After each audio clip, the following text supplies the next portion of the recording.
Stop watching Harry Potter. All right, here we go. Here we go. Okay. What's up? Yo. Today, class, we're going to be talking about the causes of the American Revolution. So first off, this is the colonies in the 1740s, as you can tell. I mean, this is what U.S. isn't around yet. This is all France. Blue, all French territory. As you can see, they own a lot. Spanish is orange, English, and then the red, white. That's a mixture of the two. But as you can tell, before the colonies started, we had a lot of different influences from a lot of different people, especially in the Northeast, where the majority of the population this time lives in Virginia. Can someone point and tell me where Virginia is? Yeah, you guys are funny. All right, never mind. Never mind. Isn't it around It's like. I know West Virginia's the like. Yeah, it's right there. Yeah. It's like by Baltimore. It's so. It's about Yeah.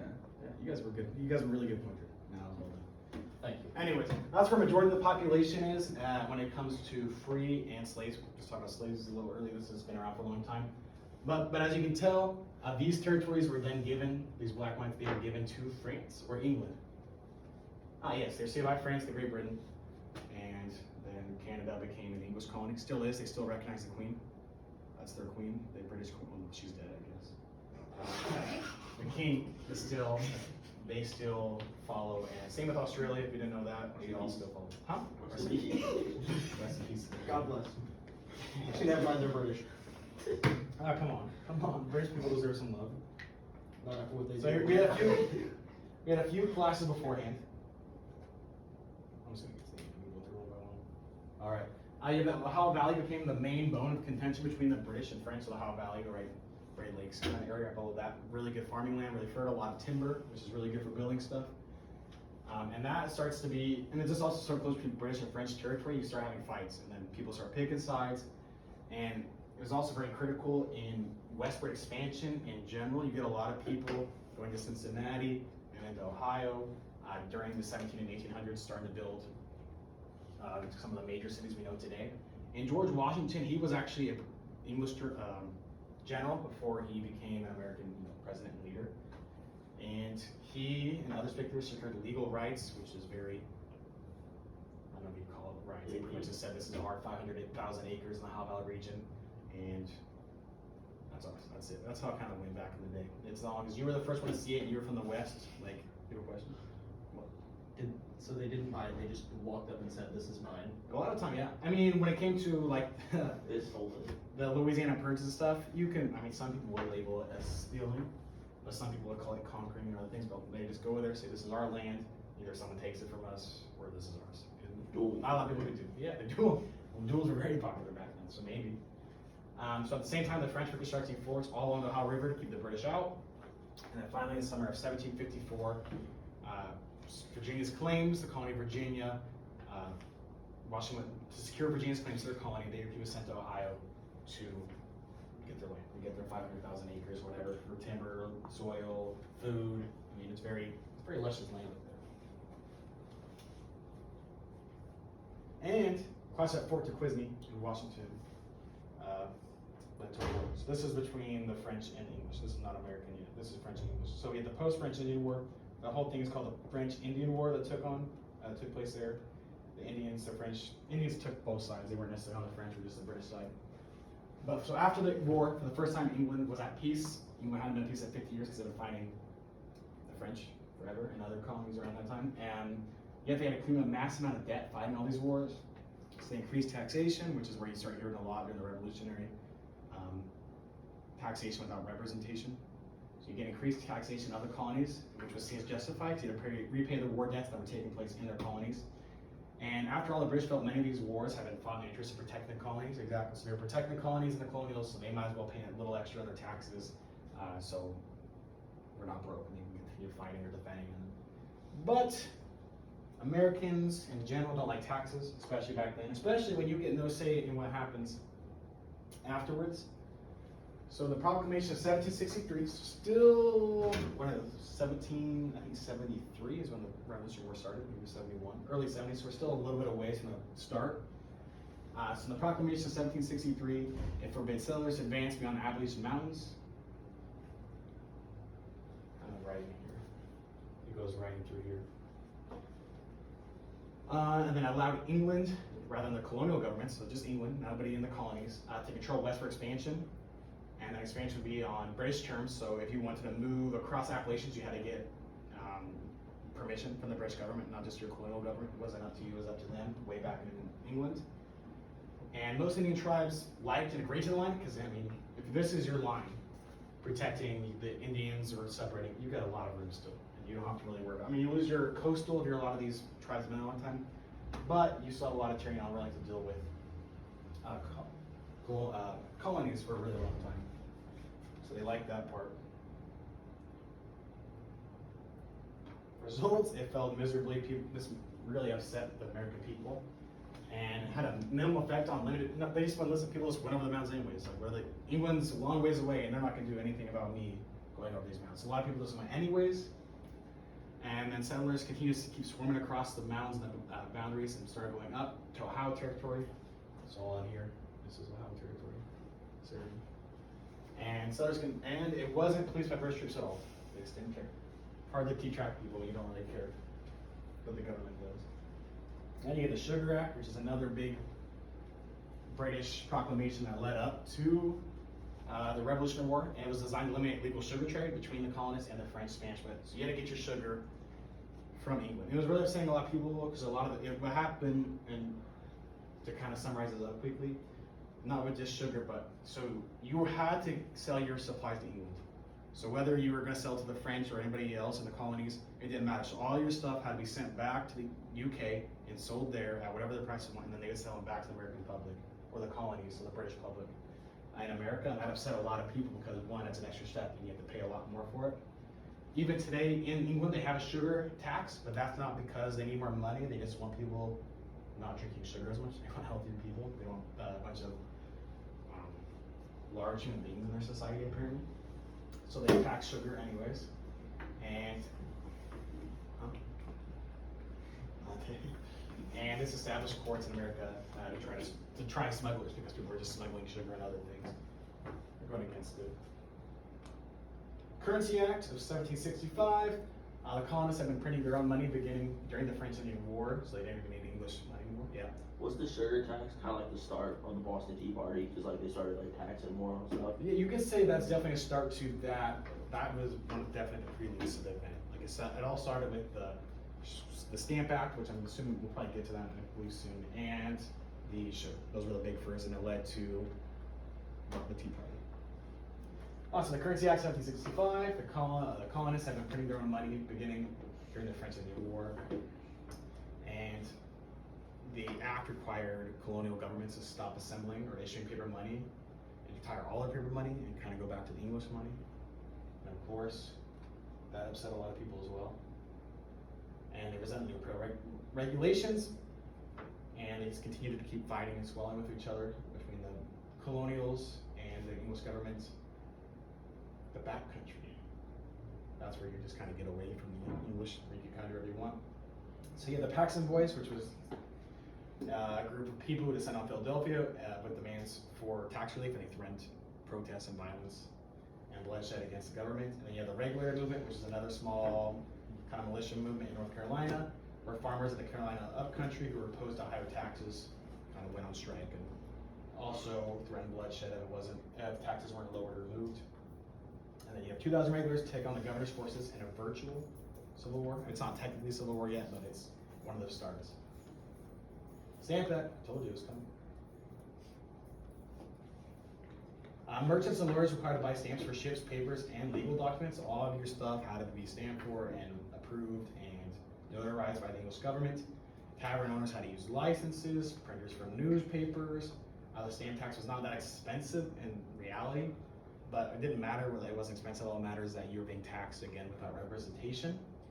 So the president said it angered the colonists because they were using all this money, but they had no say in actually what went on in the government, especially when the English government's very far away. So you get Patrick Henry in the House of Burgesses, and he called for a repeal of the tax, or the king would face a mutiny. Did the king face a mutiny? He did. So formed in 1765 in Boston, you have the Sons of Liberty. Heard of that ever? A little bit. They were a terrorist organization, and and they attack stamped agents, so they actually have people that go around making sure all the goods were stamped and taken care of. And they also went and destroyed the lieutenant governor's home, which is, if you had to guess what the lieutenant governor was. What would it be? England. Huh? England. Yeah, if you had to guess what the lieutenant governor was, though, what would you guess it was? Like the assistant to the governor. Yeah. I mean, very powerful still. Yeah, they really do a lot of the running of the colony as well, or their province. So they would have gone, Sons of Liberty become very powerful, of course, and they had an underground colonial terrorist group in Massachusetts, which is a good place to have a terrorist group if you're a colonial trying to fight the English. You have a lot of friends in that area. So you get the Townshend Act, which Charles Sanso is a new, was the new, Echecquer, was the British Treasury Secretary, and he was, and then he enacted the Quarter Immunity Act of 1765, which required colonists to provide quarters and supplies for British troops in America, and we're gonna skip. We got other stuff to cover. This stuff I'm talking as important. We'll go quickly, I guess. So, 1767, Massachusetts Assembly circulates a letter of opposition, has a little effect on the British, until people start agreeing. And then Assembly goes 92 to 17 affirming their letter because the Assembly's letter came out, and this eventually led to the Boston Massacre. So getting back against English. So before the news of their appeal even reached the colonies, before they even knew this was taken rid of, the people were already protesting in the street. And well, the British decided that they were going to take fire and take aggression, so they started shooting American colonists in the streets of Boston. Which that's the Boston Massacre. Still not wartime yet, we're getting really close.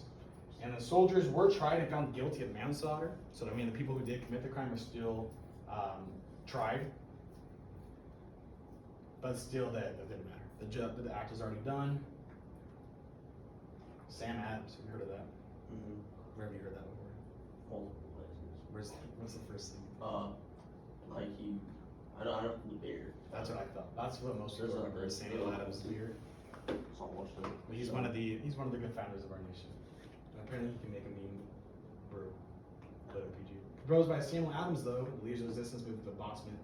The leader of the resistance movement in Boston, 1702. That's who Samuel Adams was. He proposed the creation of the committees of correspondence to, they were pretty much a law group to criticize the English government without direct intervention by, military forces. A lot of other colonies started doing the same, excluding Massachusetts. And in essence, it was just a propaganda campaign to speak against the British government and to get more colonials on their side. The psychology of the world. So gradual revolutionary outlook had gained a following. It didn't matter what Englishmen was doing, the American people were set on rebelling. It was time for them to create their own nation. So the ideas for the revolution came from Puritans who left a long time ago, like on the Mayflower and stuff like that. And you also have English Whigs who stood against Tories in England. The Whigs are the liberal group, the Tories are the kind of conservative group in England when it comes to their political parties.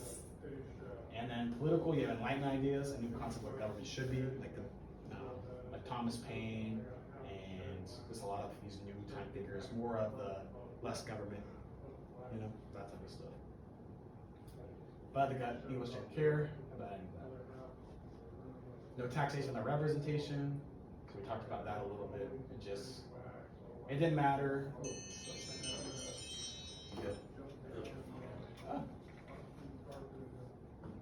So in a system of government, there must be an ultimate authority. Since the empire is a single undivided unit, there could be only one authority within it. The king and the parliament. It didn't matter what the colonists said. So we have the Tea Act of 1773, where we get the Boston Tea Party. They start, get through all that. So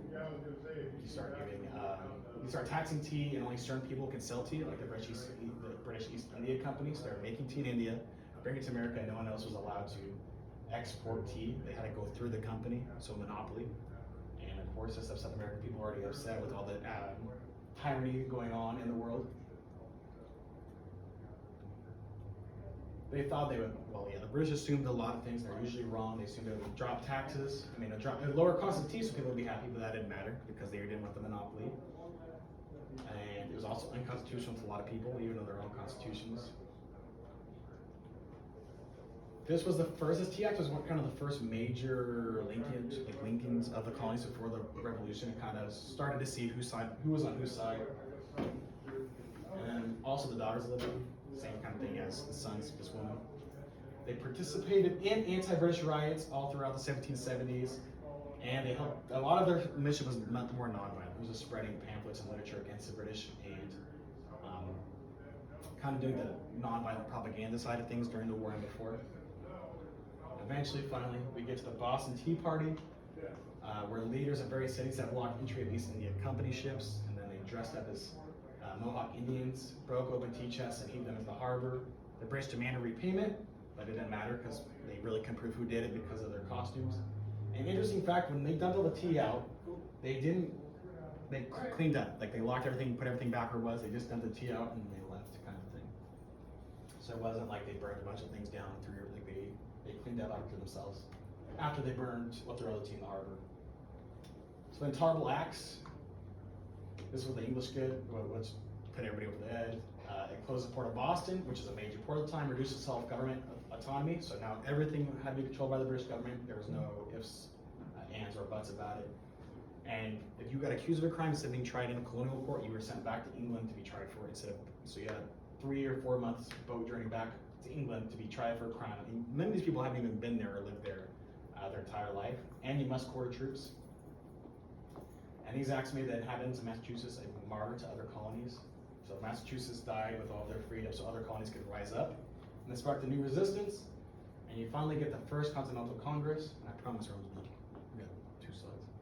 The royal governor had dissolved the Virginia Assembly, and representatives met privately, and they issued a call for all Continental Congress, which would convene reps from all colonies to discuss the situation with England in 1774.